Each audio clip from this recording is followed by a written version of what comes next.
Hello, everyone, and welcome into another edition of Cardinals Weekly. I'm Ahmad Hicks. And I'm Corey Miller. Not a great week, to put it mildly. We still found some stuff to talk about, though. We did. So we got to talk about it. Let's lead off with our news segment. Leading off.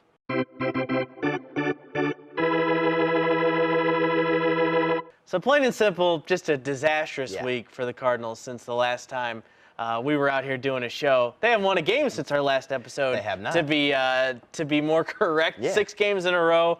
And it doesn't look like it's going to get any better anytime soon. No, and they're hardly scoring runs. I mean, if you want to count up their run total and give them, 16 or 18 in the past couple of 6 games or whatnot, their losing streak, 7 of those came against the Reds in 1 inning. So it's been that bad. They wouldn't even have a double-digit run total from this losing streak. Man, so that's how bad it's been. When you put it that way, it makes it look even worse. Yes. 2-8 in their last 10 games, dropped to 3rd in the division now, 3.5 games behind the first place Brewers, and they're behind the Cubs, who are in 2nd. It's just a free fall right now. Mike Schilt says he feels like they're about to get hot. I mean, that's what the manager's always going to say. He's supposed to say that. He's supposed to say that, but Cardinals are now 22nd overall on average, 20th overall in OPS in baseball. They've got the most hit batters by 7. They got 49. That's 7 more than the second team. And this is the one that really kills you. I'm listening. Most walks in baseball by 21. So they're first in baseball. The team behind them has 21 fewer walks than that. That's a wide margin. You're not going to win games like that. So what you're trying to say is the Cardinals are doing really, really bad right now. Yes. Yeah. And there's, I was watching the game 1 against Cleveland. We're recording this on Wednesday before game 2 against Cleveland.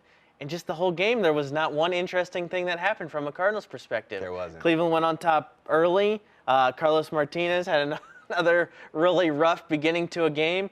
And then pretty much nothing interesting happened the rest of the way. I catch myself having to get up and go get a Red Bull or energy drink during these games because I'm nodding off right now. That's how bad it's been for the Cardinals, and it doesn't look like an end in sight with all the injuries that the Cardinals have on their roster. That's our next thing we're going to talk about because it hasn't been good, and we don't want to make too many excuses. Right. But this is not a healthy team right now, especially pitching-wise. So we can complain that Tyler O'Neill's really the only guy with any thump right now, and you got to score runs to win games. But they're just decimated on the pitching side. No Flaherty, no Michaelis, and since our last episode, KK's done with a tight back there. They don't think it's going to be too bad with him, hopefully, but that's 3 of your guys you were counting on the starting rotation not in there right now. And that was supposed to be the strong part of this Cardinals team was their starting rotation, and now they're just depleted with injury. So do you hit the panic button now? My panic level is probably at about – so I'm pretty laid back, and like you've said a couple times, it's June. It is June. It is. It's June. There's a lot of time. My panic, what I need to think about is if any of these Central teams start putting too much distance. Because I am already looking at the standings because the National League Central is not getting a wild card team. It's not happening. The Dodgers, the Giants, and the Padres are all too good. They're probably going to get 3 spots out there. And the East and the Central are only going to get the division champion. So that's what I would be worried about. The Cardinals falling too far behind Milwaukee or Chicago because I think they have to win the Central to get into the playoffs. Talking about winning the Central, 3 big games coming up in the Central, taking on the Cubs this weekend, and we just got the starters announced. You want to talk about how confident you are? Yeah, let's look ahead right now, and then we'll look back because there's some stuff to talk about from the Reds series. We'll look ahead first, though, because, the Cubs series – I mean, if I'm in Chicago, I'm really excited for this series. You should be. Because the Cubs, they haven't been as hot, I think, in the last couple of days or so as they had been in the last few weeks. But they're still in 2nd place. They're ahead of the Cardinals. They're looking down on them. And the Cardinals are rolling Oviedo, Ganton, Carlos Martinez into Wrigley. So and a full capacity crowd. Full capacity crowd. It's going to be rocking, for sure. If they weren't ready, Cubs got their new uniforms. They're going to be rocking for one of those. Sweet. I'm not a you Cubs like fan, those? but I do. I am a fan of really? Those. The dark blue ones, the Wrigleyville ones. I'm a fan of those. I think they leave a lot to be desired. They could have been a lot better. Like, they're okay. I don't dislike. The White Sox ones are a lot cooler than the Cubs I like the ones. South Side deal. The Wrigley, I liked how they incorporated the hat a little bit into the Cubs ones and the neighborhoods. I thought they should have gone light blue instead of. It's a bummer the Cardinals aren't getting theirs until next year. Hopefully next year. That's what they've. The plan hasn't been fully announced, I guess, but we're kind of veering off into a tangent. Because there's nothing positive to talk about right now. I do like uniform talk, though. When the Cardinals do get theirs, it's got to still have the birds on the bat, right? Yeah, kind of. I mean, it's an alternate uniform. but it's the Cardinals haven't had any kind of uniform without the birds on the bat since. I mean, probably. Probably that's a good question. Probably since like the 1910s. Okay. They had that. So they did those. I don't know if you remember this. They did like these turn ahead the clock day in like the early 2000s, where they kind of imagined what baseball uniforms would look like. I don't remember exactly what the Cardinals looked like, but they were crazy looking, and they were. Look it up. The Mariners, I remember, it was really ugly looking. But turn the clock. I don't think the birds on the bat were there. But if you have a Cardinals uniform, I think you still got to keep the birds on the bat. I'm hoping for some cool maybe STL flag thing, maybe an arch somewhere. I think you got to work into there. So we're having a lot of fun talking about uniforms because we're not looking forward to this Cardinals and Cubs series. Hey, we've gone off the rails. I mean, that's a kind way to put it. I guess now is a good time for us to kind of go back and talk about what's gotten the Cardinals here. We talked about injuries. Their injuries have been one thing, but their offense, it hasn't been alive this year. So, yeah. We are called Cardinals Weekly. It is. So we'll take a look at the week, even though we've been dancing around it. We got to talk about this past weekend with the Reds. The offense didn't show up other than that one inning. Yeah. It was a fun inning. It was. It was a fun game seeing the Cardinals try and come back against the Reds. Obviously, they still lost because Jesse Winker just went crazy and hit three home runs. Yeah. But first sweep from the Reds in St. Louis since 1990. That is a long time. I wasn't. Neither of us were. No, 92. No, neither of us were even around the last time. I hadn't thought of it that time. That happened, but I mean, and it's the Reds, so, and they're behind the Cardinals. So that feels even worse. And they gave them a lot of confidence, right? Especially on social media after the game. Joey Votto. They gave a lot of confidence. He had a lot to say. I wonder if I bet some of our viewers have seen the Joey Votto comments so far. A guy who didn't even play in the series, but he had a lot to say. If you hadn't seen it, here it is. A great team series. It's hard to win 4 games in a row. It's especially hard to win 4 games in a row on the road. And I don't know. I think I read the last time we did that was in 1990. And, you know, we had some talking motherfuckers in St. Louis after the first series sweep. And it's kind of nice to go on their road, you know, at their road ballpark and let them have it. We had some people sweeping brooms and like that while we were leaving. So how'd you like that? How'd you like that? So there's that, and that certainly got people talking. Just as an aside, the Cardinals are 133-99 against the Reds since Joey Votto's first full season in 2008. But pretty anxious to face them again with a full healthy team, with Flaherty pitching, with Mike Liss or KK Kim, because I'm pretty sure they don't sweep the Cardinals if they have Flaherty or Kim out there. You wouldn't think so, but here's the interesting thing. The Reds just want to make this rivalry happen again. They want to make it a rivalry. Now. Yeah. Now there have been some fun moments in this over the past, and it's been pretty spicy. Just even this year, we saw the whole Castellanos thing, yelling at Jake Woodford, and the Reds putting up a big banner outside their. We talked about that last week. They covered it up. They actually covered it up now. Did they? They covered Woodford on the ground up by a thing saying "Vote Reds" for the All-Star game. But so that happened. That happened earlier this year, and now we got Votto's trying to set this off. I mean, I like rivalries and everything, but it seems like the Reds are really trying to manufacture this here, and the Cardinals we don't even care. Look, I'm more concerned with the Brewers right now than I am the Reds. Sorry, Cincinnati. Until the Reds are ahead of the Cardinals in the standings, then maybe we'll get a little. Until they have more than one playoff appearance since 2014, I don't think there's any room to talk right now. That's pretty good. Yeah. All right, let's talk about something else that the internet is abuzz with and all of baseball is talking about, that Mike Schilt really kicked off when we talked about it in depth on one of our shows, and he said baseball's dirty little secret's going to start coming out, and it's coming out. Especially yesterday. We're recording this on Wednesday. Yesterday with the Garrett Cole. What were you thinking?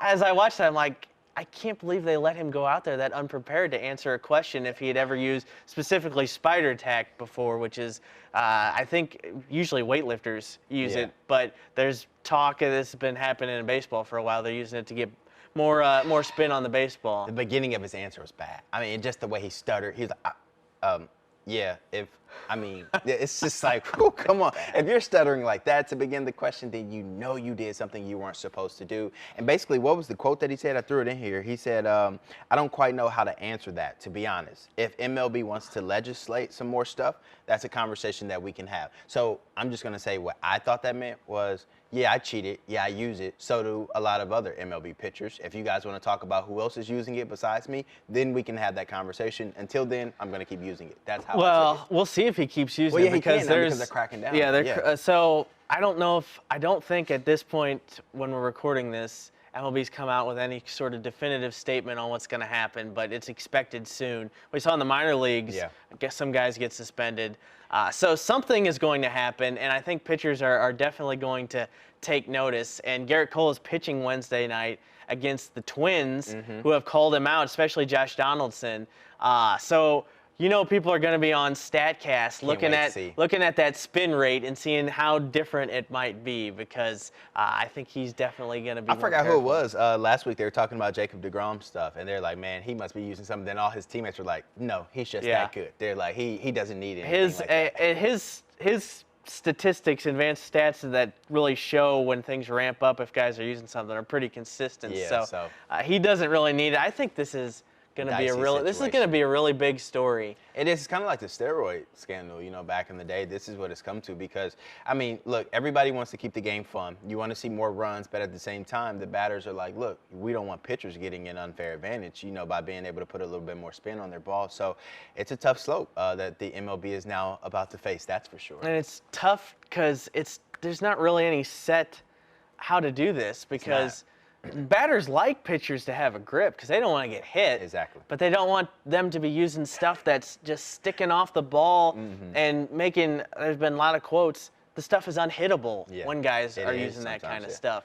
And managers has really gone unpoliced because it's on every team. Exactly. So if a manager says, hey, check that guy, we're just going to get into a back and forth. So hey, Mike Schilt was right when he was talking about baseball's dirty little secret here. It's coming to a head, and he definitely kicked it off. He opened up Pandora's box.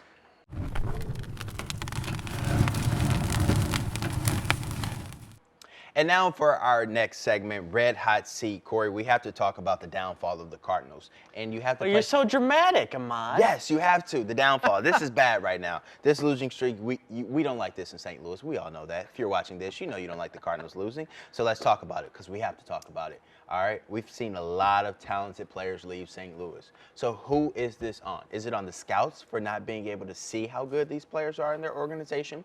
Mose Lott? For not bringing them back? Or is it the players just not producing when they had opportunities and now they're capitalizing on another opportunity? Well, the Cardinals I'll start it off with, they do deserve some criticism because it seems like every week. A lot more than what he's going to give them. It seems like every week we're talking about some new guy. Just name a couple of guys. Patrick Wisdom is the NL Player of the Week. 8 home runs. They just sent him away for nothing. Adolis Garcia is probably going to be the Rookie of the Year. 16 home runs right now. So, but it's tough because you got to take it on a case-by-case basis, I think. It's not an overall – I don't think anybody should be getting too upset. It's a 6-game losing streak. Things look bad. Everybody's out with their torches and pitchforks. It's not great, okay? And it's even worse when you look around and you see other guys breaking out. But, here, we got some names on here. Tommy Pham. I didn't like that trade at all. No, nobody did. So I didn't like that trade. You got Genesis Cabrera, who's been really good. But Tommy Pham impacts the game a lot more than Genesis Cabrera would. Him playing center field right now, I don't think he's having the greatest 2021, but I'd still love to see him playing center field. I would probably take him over Harrison Bader. Yes. So Pham, that's not great. Wisdom was a guy that never really, he was a pretty big prospect, but it never really caught on. They didn't give him too much of a chance, but he never really gave him a reason to give him that much of a chance. And let's be real, you're not going to keep him over Goldschmidt. And he didn't break out in Texas, and they got rid of him too. Exactly. So it wasn't just the Cardinals on that one. This is just kind of a crazy thing of a guy still fighting for his career and it finally working out, which good for him. Luke Voit, I got that one. So come on now. So I really love Luke Voit. Yeah, you should. That trade made sense, especially after they got Paul Goldschmidt. Because where's Luke Voit even going to play? Nowhere. You get Giovanni Gallegos, who's been probably overall your best bullpen reliever, guy yeah. in the last 3 years or so. So I give him a pass on that one too. Okay. Rosarina, jury's out still. Now what I go in depth here on is I go in depth on Mike Schilt on this one. Okay. Because Rosarina was here. He was. He was up, and almost every day we were over there asking him, excuse me, when's this guy going to play? Yep. And he pretty much never got in the lineup and got a chance. You let him have a couple weeks where he's the guy, maybe he takes off like this and you see what you got, and you don't include him in a trade for Matthew Liberatore, who I really like, and I like that trade, but maybe they include a different outfielder if they know what they've got in Rosarina. So there's some blame on that one. Adolis Garcia, I think they should have given him at least a chance too. I mean, how many hits do you need to see in your AAA system before you're like, okay, this guy should get 40 games in the majors?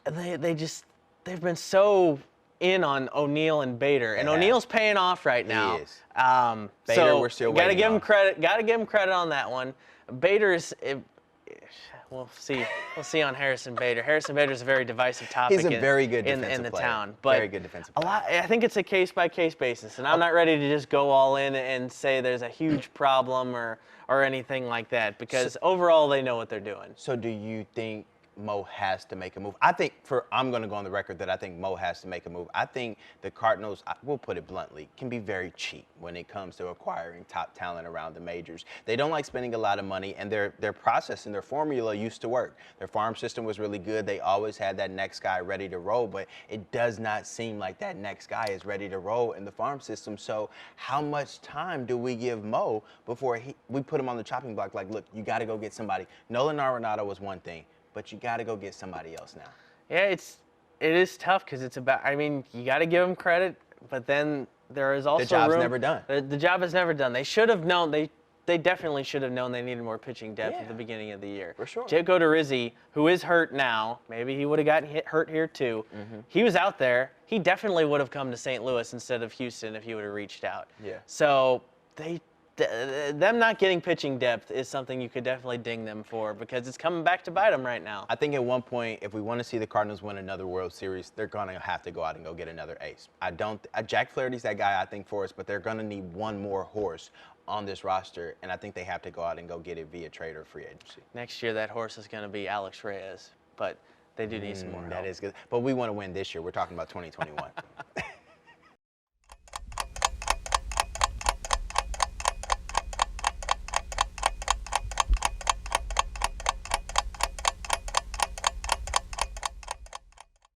All right, we're going to bring back a segment we haven't done in a few weeks. Time Machine. We're going to go back to 1980, June 9th, 1980. The Cardinals hire Whitey Herzog to replace Ken Boyer, who they had just fired the day before. Ken Boyer, great player for the Cardinals. His numbers retired down at Busch Stadium, but they wanted to change. They get Whitey Herzog in there, and the rest, as they say, is history. The New Athens native, local guy to St. Louis, go on to lead the Cardinals World Series 1982. 2 more NL pennants in 85-87, won 822 games with the Cardinals, inducted in the National Baseball Hall of Fame in 2010. So June 9th, 1980, I would have liked to have been around and seen the pulse of Cardinal Nation right about then, because I think people were probably demanding a little bit more. They get this guy in there and he turns it around right away. So maybe they're not getting rid of Mike Schilt, so I'm not going to draw that parallel. No, but don't even start that, Corey. I'm not starting that. Mike Schilt, I think, is the guy. He's the guy here in St. Louis. But it just goes to show what can happen when you make a change. Well, we saw this with Mike Matheny, I guess, a couple years ago. They get rid of him, they bring Mike Schilt in, and he immediately has an impact and gets this team on the right track. So Whitey Herzog, June 9th, 1980, became Cardinals manager, and the rest is history. Man, what fun times that we got to read about and listen about. And that will do it for another edition of Cardinals Weekly with Corey Miller. I'm Ahmad Hicks. You all try to enjoy some Cardinals baseball this week, and we'll see you all next week.